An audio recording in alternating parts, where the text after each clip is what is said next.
Iglesia Bíblica del Señor Jesucristo presenta Palabra de Gracia.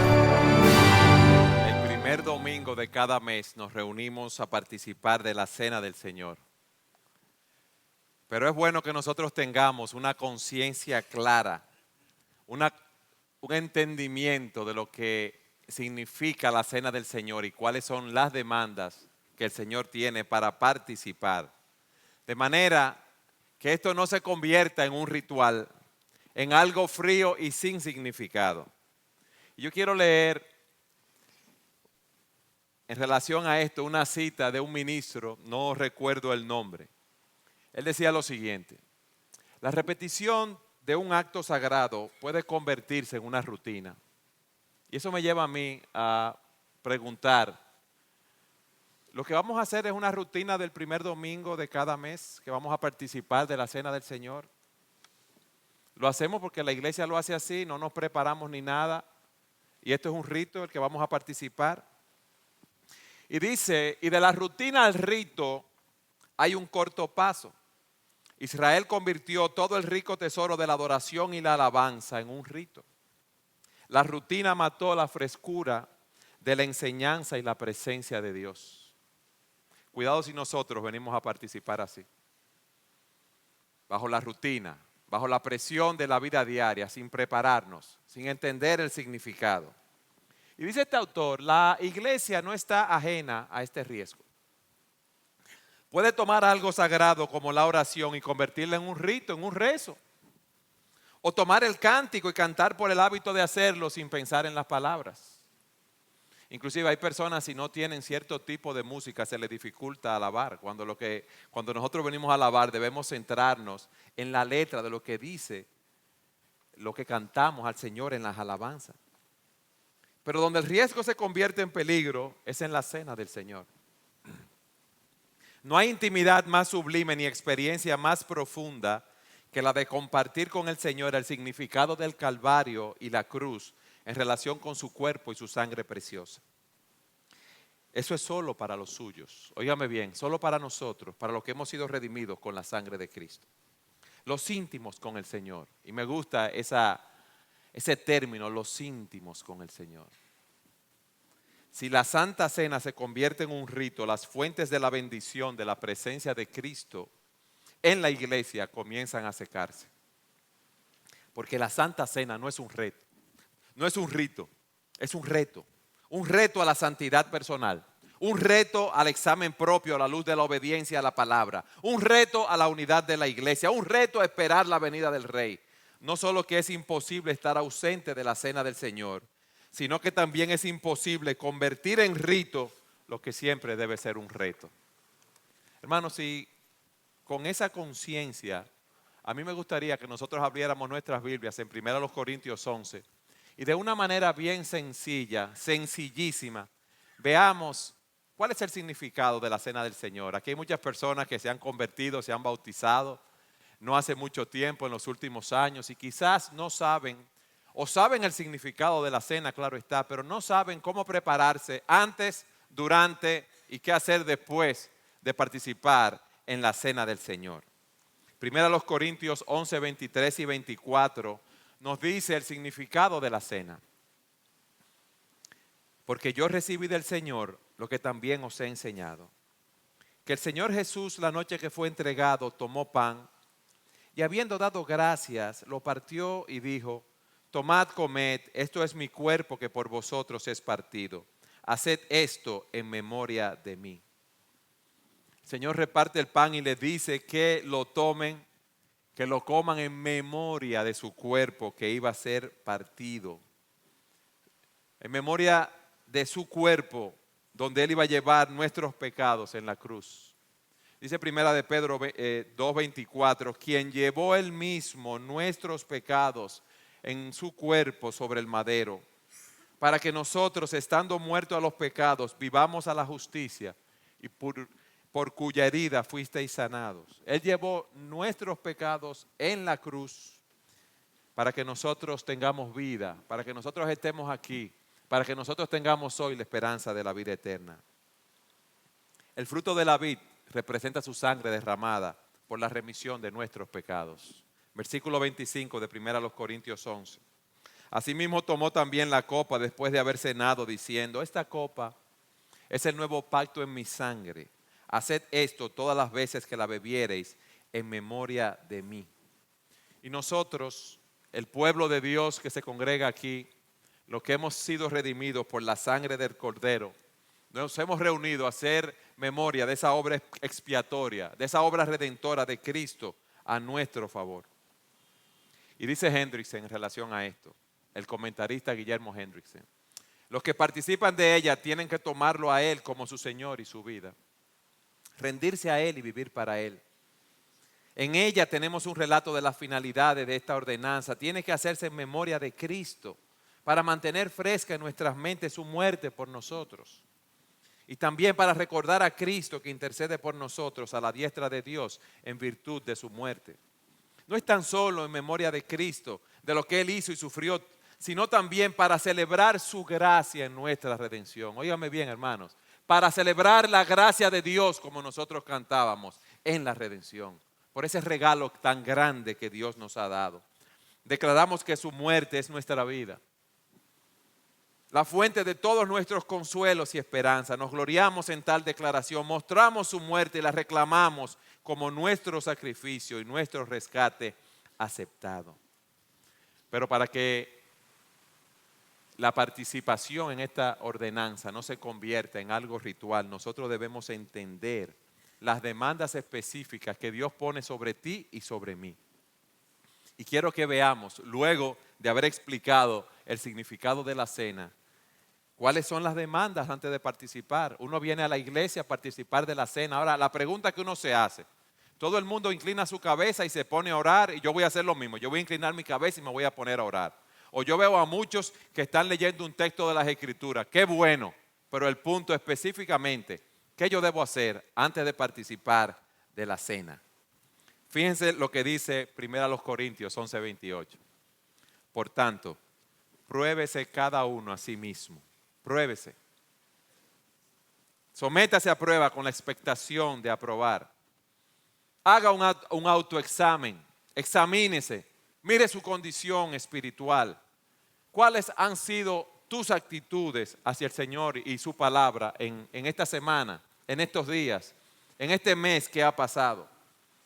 ¿Cómo ha estado tu comunión con el Señor? ¿Cómo ha estado tu relación con el pueblo de Dios? ¿Cómo está tu actitud hacia la cena del Señor? ¿Tú tienes la conciencia de que tú vas a hacer memoria de la obra de Cristo en la cruz? Debemos tener una relación correcta con Dios para participar.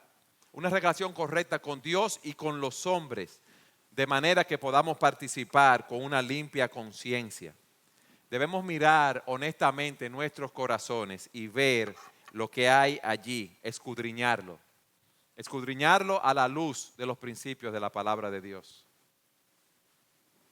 ¿Qué hay en tu corazón en este día? ¿Qué cosas han pasado en esta semana que tú has amado más al mundo, te has amado más a ti mismo, has tenido conflictos con otras personas? ¿Qué hay en tu corazón?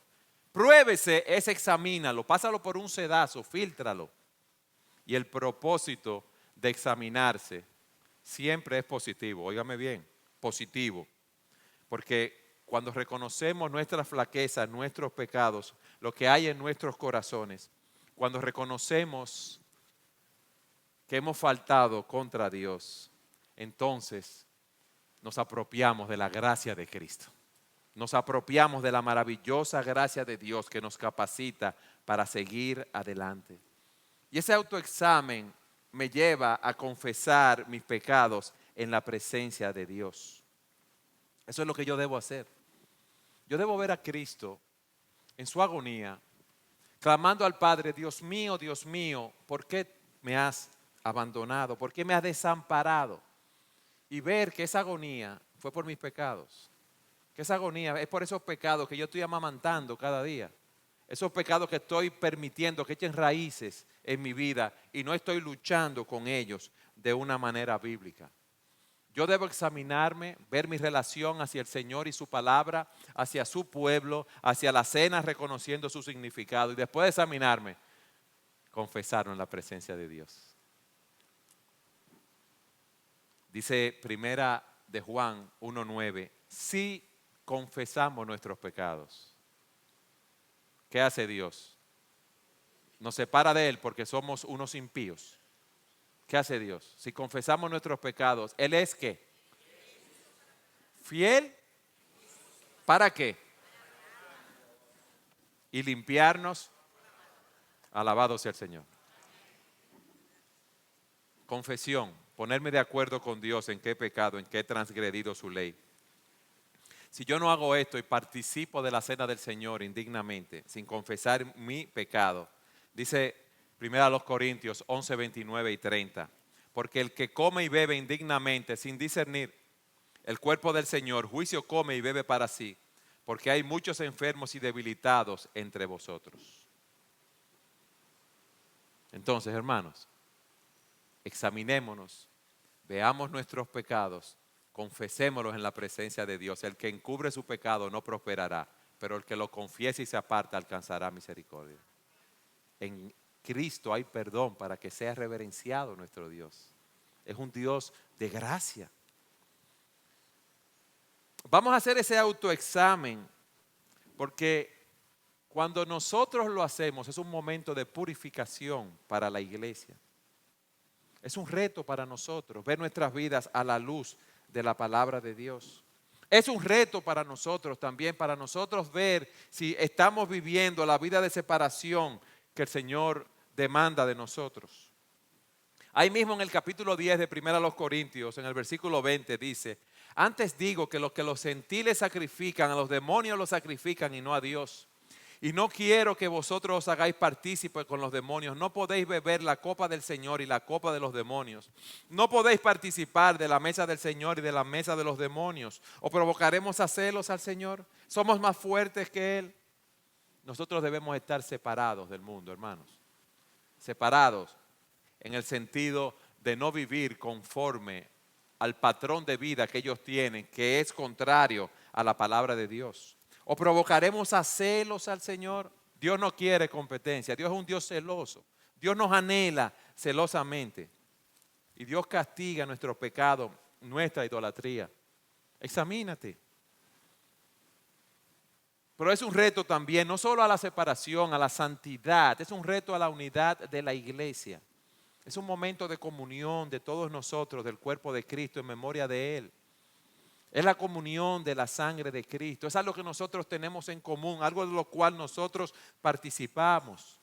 Nosotros estamos celebrando, recordando la muerte de Cristo y estamos celebrando la salvación común que tenemos en Él y la participación de la vida eterna que Dios nos ha dado. ¿Cómo está tu vida de piedad? ¿Cómo está tu relación con Dios? Eso solo lo saben Dios y tú. ¿Cuáles son las demandas mientras participamos? Dice, en memoria de mí. ¿Qué es hacer memoria, hermanos? Es concentrar todas nuestras facultades mentales sobre una persona o sobre un objeto. Es ir atrás en nuestra mente, óigame bien, y recapturar tanto como pueda de la realidad y la significación de un evento y experiencia. ¿Y qué significa hacer memoria de Cristo entonces? Hacer memoria de Él, su sacrificio en la cruz, ver su agonía, ver sus sufrimientos y su muerte, tanto como nos sea humanamente posible. Verlo a Él crucificado en la cruz del Calvario, sus manos horadadas, sus pies horadados, su cabeza coronada de espina, el dolor de verse abandonado por sus discípulos, el dolor de verse abandonado por el Padre, verlo enterrado, resucitado y ahora sentado a la diestra del Padre intercediendo por nosotros. Eso es hacer memoria. Y sobre todas las cosas, ¿ustedes saben qué? Ver el amor que Cristo nos mostró a través de todo esto. ¡Wow! ¡Qué magnitud! ¡Qué grande es el amor del Señor! Que vino a entregar su vida por pecadores como nosotros. Y eso es algo en lo cual yo debo meditar profundamente. Yo le puedo decir a ustedes, hey hermano, yo los amo mucho. Dios nos mostró ese amor. Cristo, ese Cordero santo y sin mancha, se encarnó y vino a la tierra y vivió una vida de perfecta obediencia y sufrió la muerte y muerte de cruz. ¿Por qué? Por amor a nosotros.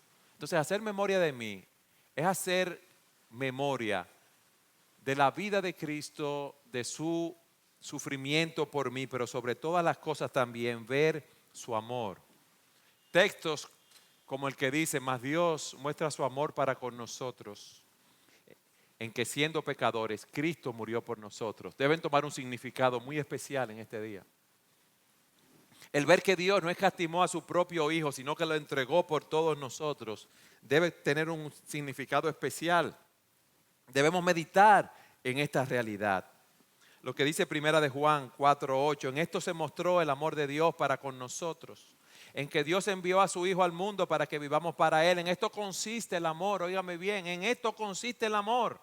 No que nosotros hayamos amado a Dios, porque nosotros lo odiábamos, sino en que Él nos amó a nosotros y envió a su Hijo en propiciación por nuestros pecados.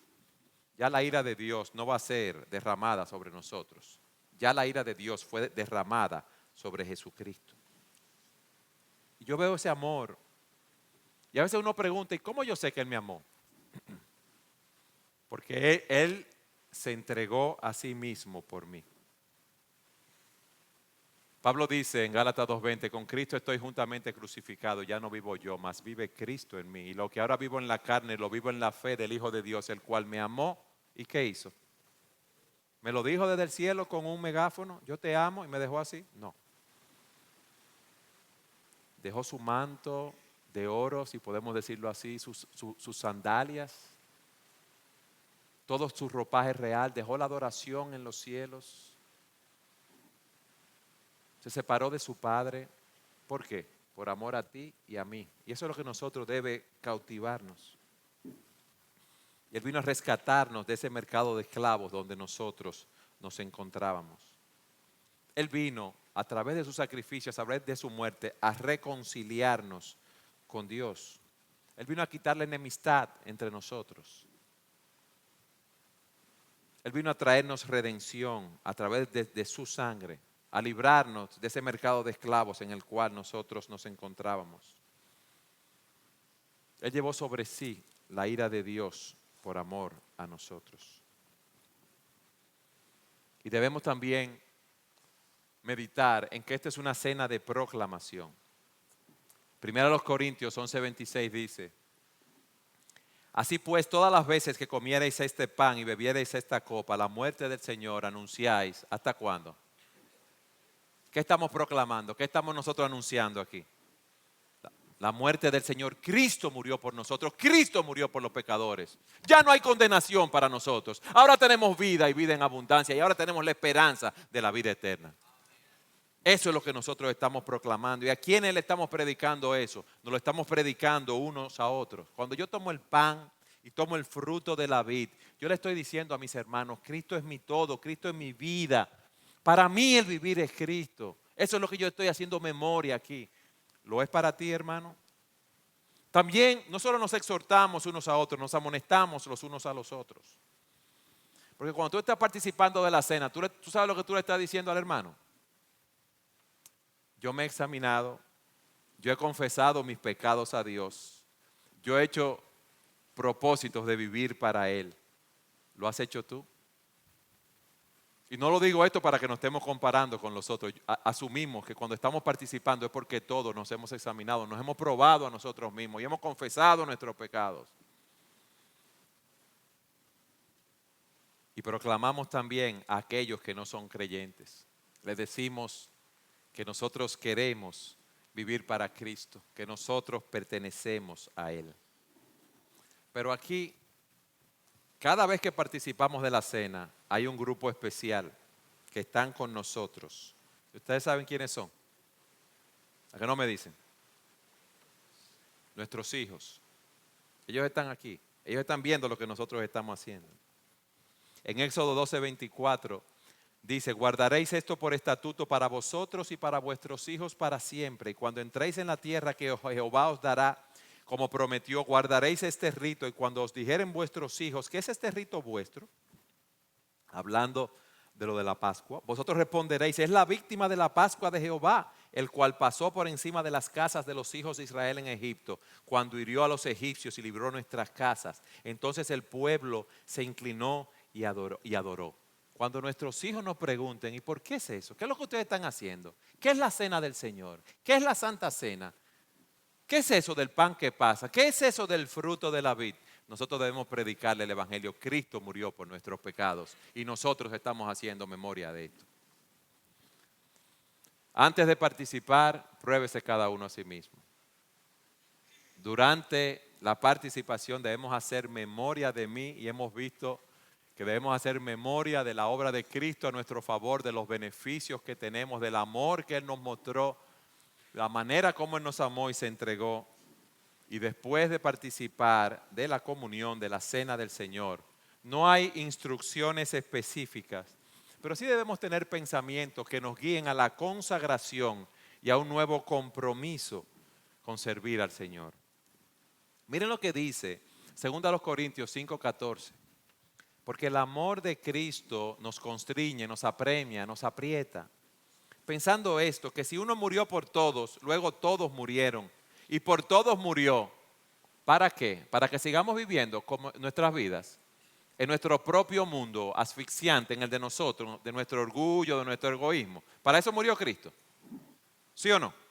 ¿Para qué murió Cristo? Para que los que viven ya no vivan para sí, sino para aquel que murió y resucitó por ellos. Ustedes saben lo que nosotros podemos hacer a la luz de lo que ya Cristo hizo por nosotros, a la luz de que Él nos amó y se entregó por nosotros. Nosotros vivir para Él. Ya no vivan para sí. Para que los que viven ya no vivan para sí, sino para aquel que murió y resucitó con ellos. Nos da miedo hacer ese compromiso.